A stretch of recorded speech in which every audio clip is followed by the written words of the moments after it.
There was a time when made in America stamped on the door of a car meant something. It meant durability, ingenuity, and a kind of mechanical confidence that the rest of the world tried to copy. Today, that same stamp is more likely to trigger a joke about recalls, plastic interiors, or an engine that quits before the warranty does. Somewhere between the muscle car era and the present day, American cars went from being the gold standard to being a punchline. This is the story of how that happened. Not through one single failure, but through decades of small decisions, each one defensible on its own, that quietly stacked into a much bigger problem. In the 1950s and 60s, the American auto industry didn't have to worry much about competition. Detroit's manufacturers controlled the vast majority of the domestic market, and there was very little pressure from abroad. Cars were big, chrome-heavy, and loud, built more as symbols of post-war prosperity than as feats of engineering efficiency. Profit margins were healthy, labor was unionized and well compensated, and the entire system worked because demand was practically guaranteed. If you wanted a car in America, you bought an American car. There simply weren't many other options on the table. That comfort created a culture. Engineering decisions were often driven by styling and marketing rather than long-term reliability. Planned obsolescence, the idea that a product should be designed to need replacing sooner rather than later, became an unspoken business strategy. Why build something to last 20 years when a customer who needs a new car every 5 years is a customer who keeps the factory running? It worked for a while because nobody was forcing American manufacturers to compete on durability. That insulation started cracking in the late 1950s and accelerated through the 1970s. Japanese manufacturers, starting modestly, began shipping smaller, simpler, and far more fuel-efficient cars into the American market. At first, they were curiosities. But when the oil shocks of the 1970s sent gas prices soaring, American consumers suddenly cared about something Detroit had never needed to care about: efficiency.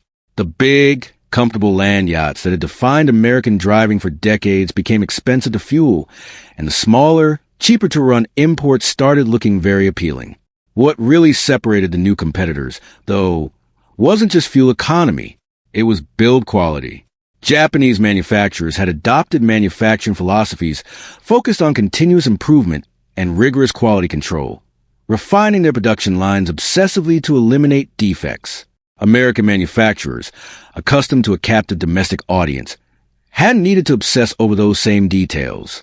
The gap in reliability between a typical American sedan and a typical Japanese import in the 1970s and 80s was not subtle, and it showed up in consumer surveys, repair statistics, and word of mouth that took years to undo, if it ever fully did. It would be unfair to pin the decline entirely on poor decision-making, though American manufacturers were also working within a cost structure their competitors didn't share. Decades of union contracts had built generous pension systems, healthcare guarantees, and wage structures into the cost of every vehicle built in Detroit. These weren't necessarily bad things in themselves. They represented real gains in worker welfare, but they meant that an American-built car carried a heavier built-in cost burden than a Japanese-built car using non-union labor, often assembled in countries with lower overall labor costs. That cost pressure pushed American manufacturers toward decisions that prioritized short-term margin protection over long-term product quality. Cheaper materials, faster production timelines, and corner cutting in less visible components became more tempting when every dollar cost had to be squeezed out somewhere to remain competitive on price. The result was a vicious cycle. American cars needed to be cheaper to compete, but making them cheaper often made them worse, which made them hard to sell, which increased the pressure to cut costs even further. Rather than competing head-on with imports in the small car and sedan market, a fight Detroit was structurally disadvantaged to win, American manufacturers found a different path. Regulations from the 1970s, designed to mandate better fuel efficiency, created a legal distinction between passenger cars and light trucks, with trucks held to a more lenient efficiency standard. Vehicles that were technically classified as trucks, including many SUVs, could be sold with looser fuel economy requirements than sedans. This loophole became a lifeline. Trucks and SUVs were not only exempt from the toughest efficiency rules, they also carried significantly higher profit margins than sedans, despite not requiring dramatically more labor or materials to produce. a tariff on imported trucks, dating back to a retaliatory trade measure in the 1960s, gave domestic manufacturers an additional protective buffer in this specific category.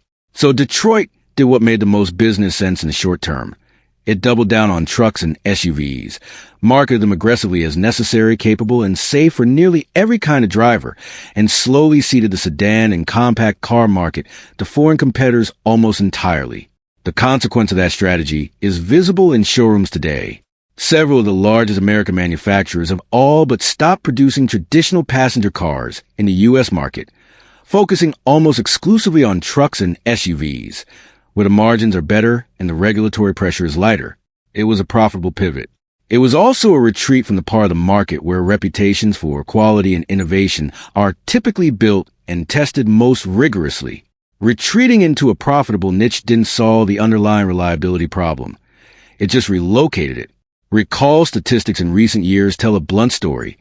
American brands routinely post some of the highest recall counts in the industry, and independent reliability rankings consistently place domestic brands well below their Japanese and Korean counterparts. These aren't isolated incidents. They reflect a pattern of underinvestment in quality control relative to competitors who treat reliability as a core brand value rather than an afterthought. Some of the most damaging examples have come from engineering failures that went unaddressed for years despite mounting complaints.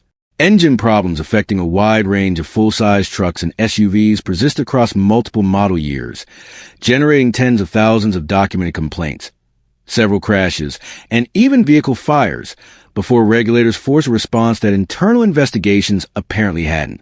Emissions-related scandals have also touched American manufacturers, with vehicles found to be circumventing pollution testing despite officially passing certification, a level of institutional dishonesty that erodes consumer trust even further once it becomes public. This is a part of the story that's easy to miss if you only look at sales charts.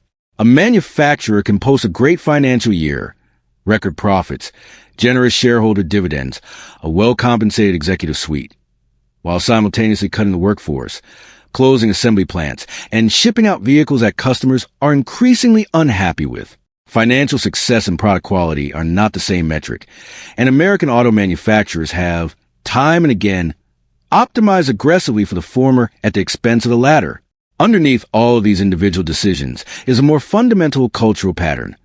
American auto manufacturing has tended to optimize for the next quarter, not the next decade.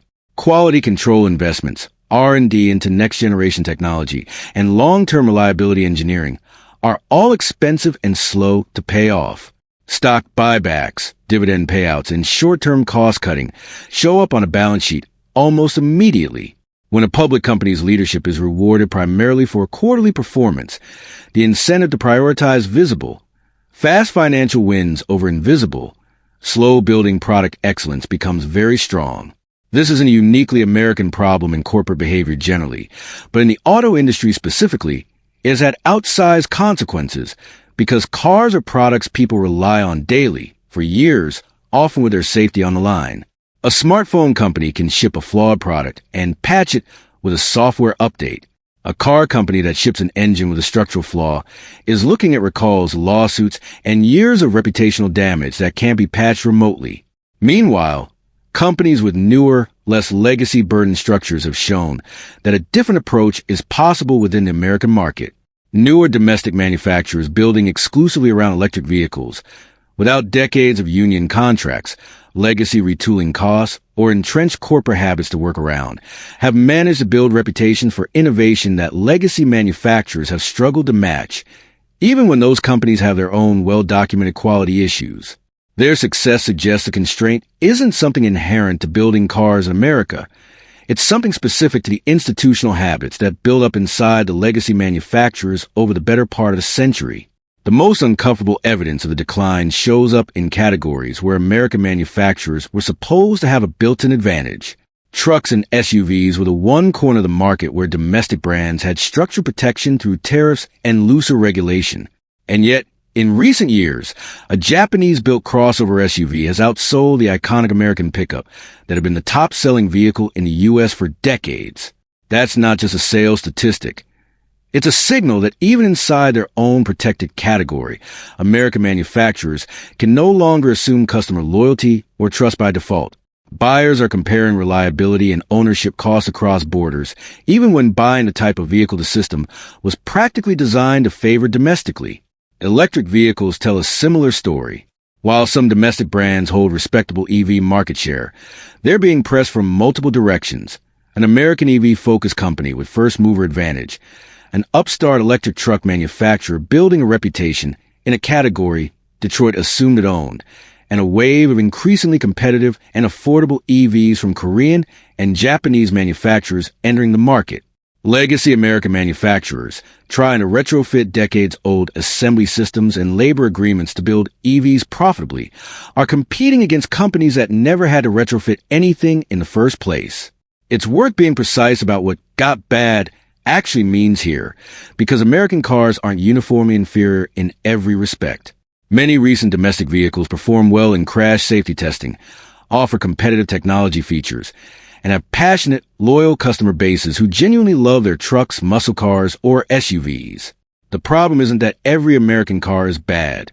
The problem is that the system producing them has repeatedly chosen short-term financial optimization over long-term product trust, and that pattern has compounded across decades into measurable, well-documented reputational and reliability gaps relative to international competitors. Government bailouts during the 2008 financial crisis offered American manufacturers a chance to fundamentally restructure those habits. And for a brief window, it looked like they might. Brands were shed, executive ranks were trimmed, and there was genuine public talk about building smaller, smarter, more efficient vehicles for a changing market. But within roughly a decade, most of that momentum reversed as manufacturers retreated back into the profitable, regulation-friendly comfort trucks and SUVs rather than competing on the merits in the categories where global competition was fiercest. That retreat is, in a sense, the whole story compressed into one decision. American auto manufacturers have consistently had the opportunity to compete on quality and innovation.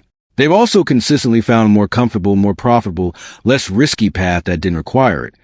First through captive domestic demand, then through labor cost advantages that quietly eroded, then through a regulatory loophole that rewarded size over efficiency.